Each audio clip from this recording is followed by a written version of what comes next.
Hello young and fit athletes, welcome again. Today we'll be talking about hip mobility, and we started speaking about shoulder, but now let's come back down to the hip. And today with me I have Brian. Yes, Brian, who's one of the young and fit athletes on the team side. And so let's talk about what it means when you have a tight hip flexor. And one of the ways that you can establish if that is you is this trick here.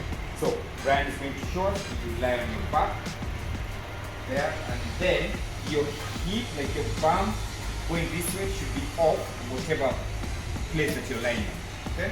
Then now you're going, so it should be something cushion. Now you're going to bend one knee. Let's bend our right leg and then hug it.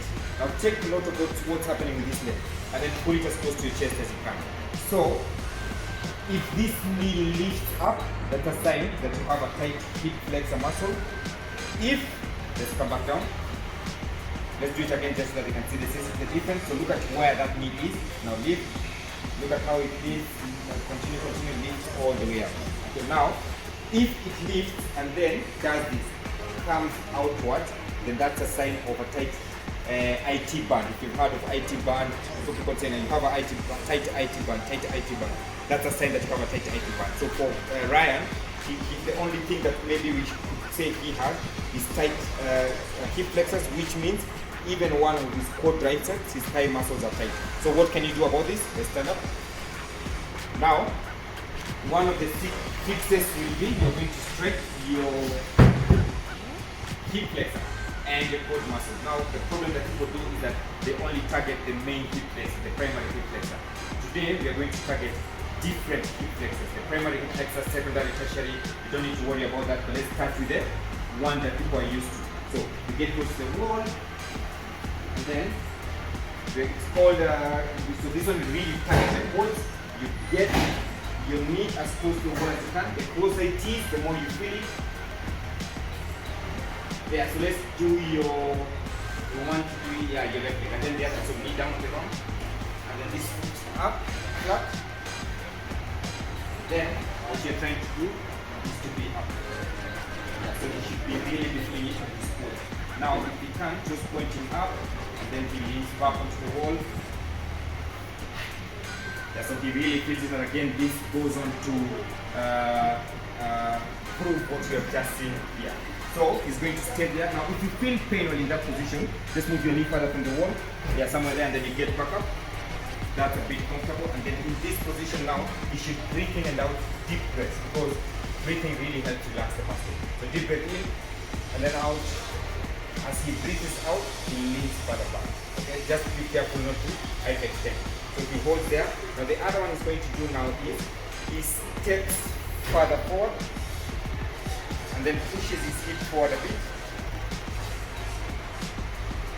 Hip further forward. And then chest back a bit there. Now I'll ask you to squeeze this glute, the bum muscle, just within. See him cringing there, that's because that really initiates that muscle to stretch even more, the hip flexor. Okay? Alright, now, so we hold this for 1 minute, the first one for 1 minute as well. Let's talk about how to target other hip flexing muscles. So the stretch you've just done is from the main hip flexor, the primary one. Let's talk about how to target the others that also get tight as the prime one gets tight.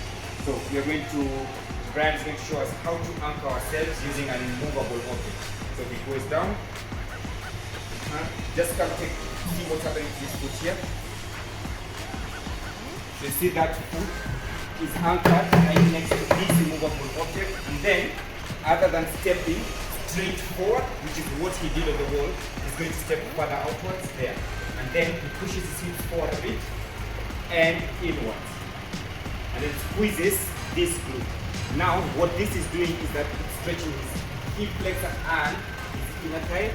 And inner thigh is one of the muscles that helps us flex the hip. So as the main one gets tight, that one gets tight. We cannot neglect it.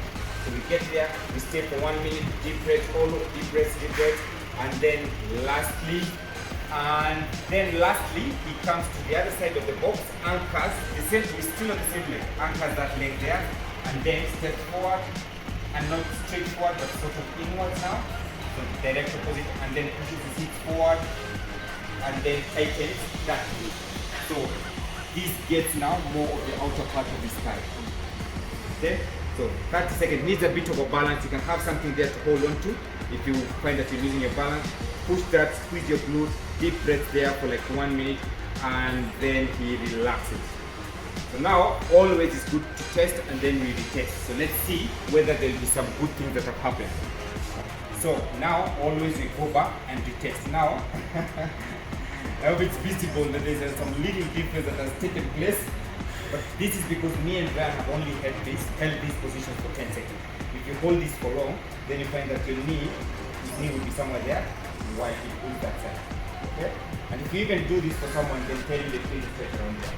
Yeah? So if you hold this for 1 minute, then you find that it doesn't work. Always test and retest. This is one of the things that we need to have opened up to be able to do squats properly, lunges, and just make our life easier. So Ryan, you have something to say? Not easy, but once you get used to it, it will really help you once you start working on it and do all the workouts that engage your hips. So you should try it. Best comments ever. Thanks, Ryan. You guys try this at home, all those positions. Remember how to test, how to see what's going on. You first test, you do the stretches, then you test. Okay, so always end it young and fit style. So Ryan makes it 3, 2, 1. 3, 2, 1. Young and fit.